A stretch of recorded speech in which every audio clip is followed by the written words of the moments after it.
rubro-negro, minha parceira rubro... Ó, daqui a pouquinho, ó, 10 para as 7 que eu tô fazendo o vídeo, 7 horas tem Corinthians e Internacional, hein? Torcer pro Corinthians e Internacional tropeçar pra gente virar líder amanhã. Vamos estar comentando aí sobre o jogo de amanhã, provável escalação. Quem vai entrar no lugar do Thiago Maia e Arão, rapaziada? Pois é, tem umas informações aqui, vou comentar com vocês. Comentar aí com vocês também sobre a redução da dívida do Flamengo nesse ano de 2020, apesar dos apesares, né, da pandemia, sem público no estádio, enfim, e várias outras situações.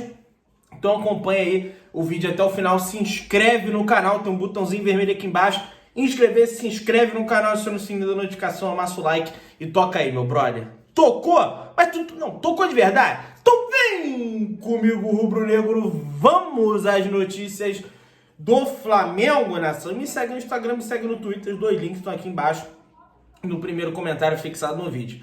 E eu já tô ansioso para esse jogo de amanhã, cara.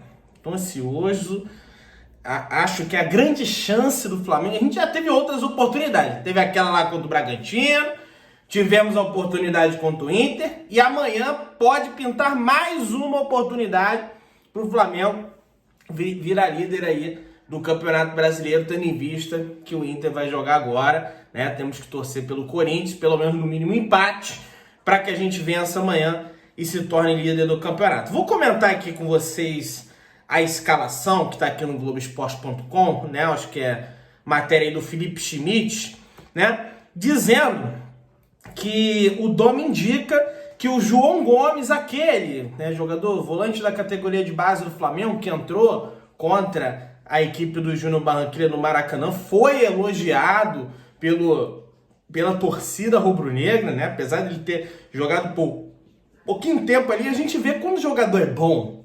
No primeiro toque dele na bola, a gente já vê que o cara é diferenciado, né? E foi assim com o João, né? Ele pegou a bola, deu um giro pra cá, deu um giro pra lá, tocou de lado, tocou pro outro, a gente já viu que o jogador é diferenciado. E, segundo a matéria do Globoesporte.com, Felipe Schmidt, deve ser ele o substituto aí na primeira volância, tendo em vista que na segunda volância a gente vai ter a presença do Gerson. Vamos lá. A provável escalação do Flamengo é essa aqui, ó. Hugo Souza no gol, Isla na lateral direita e a zaga deve ser formada por Gustavo Henrique e Natan. Com a ausência do Rodrigo Caio, para mim essa aqui é a melhor zaga possível. Gustavo Henrique e Natan. Na lateral esquerda, Felipe Luiz. Na primeira volância, o João Gomes. Na segunda volância, Gerson. E mais à frente, ali na meiuca, Everton Ribeiro e Vitinho. No ataque, a gente deve ter a presença aí do Bruno Henrique e do Pedro Queixada, o nosso grande artilheiro aí na ausência do Gabigol. Ô Pedro, você acha que esse time aí é o melhor time possível para jogar amanhã? Cara, eu acho. A gente não tem o Arrascaeta, a gente não tem o Thiago Maia, a gente não tem o Ilharão, a gente não tem o Gabigol. Então, olhando assim a provável escalação, para mim parece que esse time aqui é o mais forte possível, né? Deixa eu ajeitar aqui, cara, que tá complicado. É o mais forte possível que a gente pode ter amanhã, tá? Contra a equipe do Internacional, 4 horas da tarde, com transmissão da Rede Globo, tá? Vai passar na Globo o jogo. Inclusive, acho que para quem mora no São Paulo, vai passar na Globo, em São Paulo, vai passar na Globo também, até porque o jogo é contra o São Paulo, né? Espero que seja o Luiz Roberto narrando, porque se for aquele Kleber Machado puxando sardinha pro São Paulo, vai ser, mas acho que é o Luiz Roberto, né? O Luiz Roberto deve narrar amanhã esse jogo. Acho que eu vi no Instagram dele ele falando alguma coisa. Ele narra agora o Corinthians e Inter e vai narrar amanhã também o Flamengo e São Paulo. O Gabigol tá próximo do retorno, né? Eu comentei essa situação aí com vocês, né? Do Gabriel tá próximo do retorno ao Flamengo. Muita gente fala, pô, o Gabriel ano passado jogou pra caramba, esse ano, gente, esse ano, o Gabigol, antes dele se lesionar, ele tinha uma média de gols maior do que no ano passado. Para vocês terem noção, em 2020, o Gabigol, nessa altura do campeonato, né, ele tinha uma média de 0,93 participações em gols. O que é participação em gol? Gol, assistência para o gol, isso é participação em gol. É uma média excelente, é uma média superior a meia participação por jogo, que seria participar jogo sim, jogo não. Nesse jogo você participou de um gol, no outro jogo não participou, mas no outro jogo você já participou. Nesse ano, O Gabigol ele tem uma média de 1,04 participações em gols por jogo.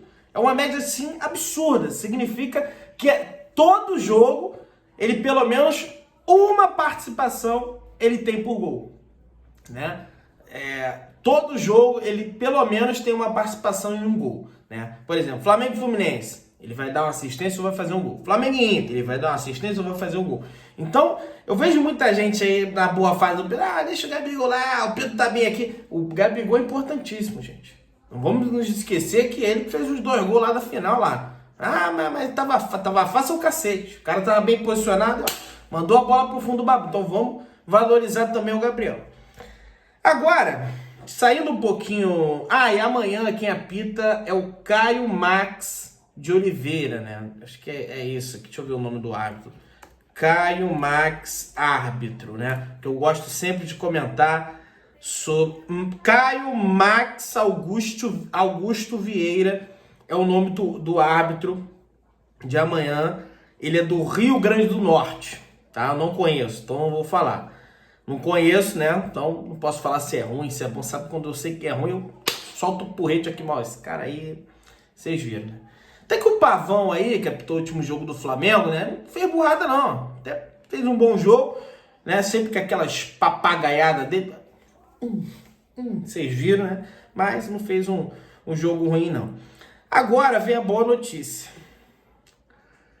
Nesse primeiro semestre, até junho, no balanço que o Flamengo anunciou, que anuncia todo ano, porque um dos clubes mais transparentes do Brasil é o Flamengo publicou em seu site que havia um déficit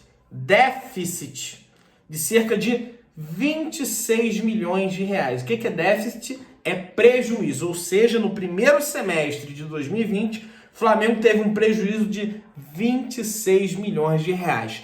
Teve esse prejuízo por quê?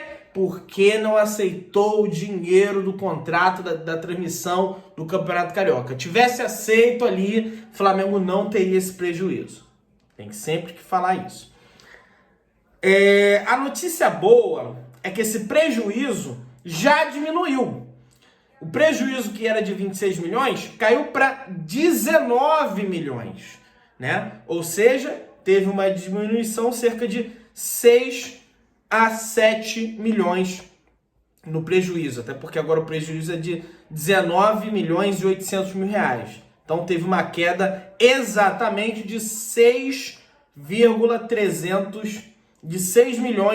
300 mil reais. O prejuízo era de 26 milhões e 100 mil, agora o prejuízo desse ano é de 19 milhões e 800 mil. Prejuízo que é cerca de 6 milhões e 300 mil reais. E por que caiu o prejuízo? Vou explicar aqui para vocês.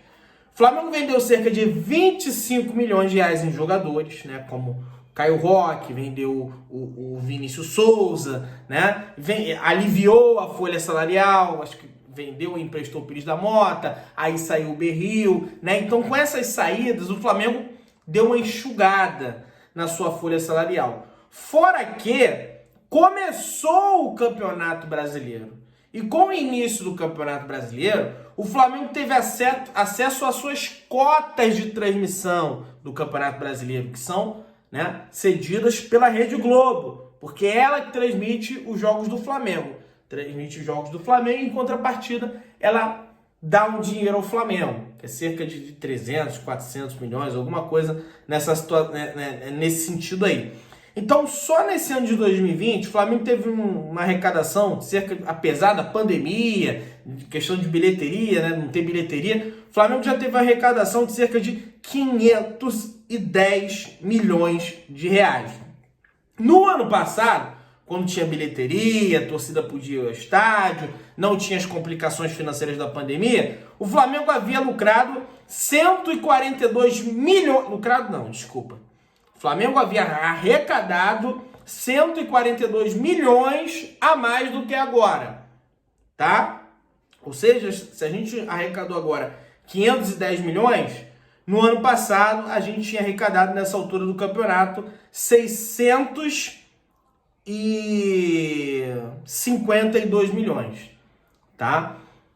A gente arrecadou menos nesse ano, mas isso é perfeitamente compreendido pela falta de bilheteria, né? Pela questão do torcedor, aí não vende tanta camisa, porque o pessoal tá sem dinheiro, aí não pode ir no estádio e toda essa novela. O Flamengo recusou o contrato da Globo no início do ano, então por isso que tem essa questão aí. Então, o que eu quero dizer para vocês, gente, apesar da pandemia, o clube está saudável financeiramente.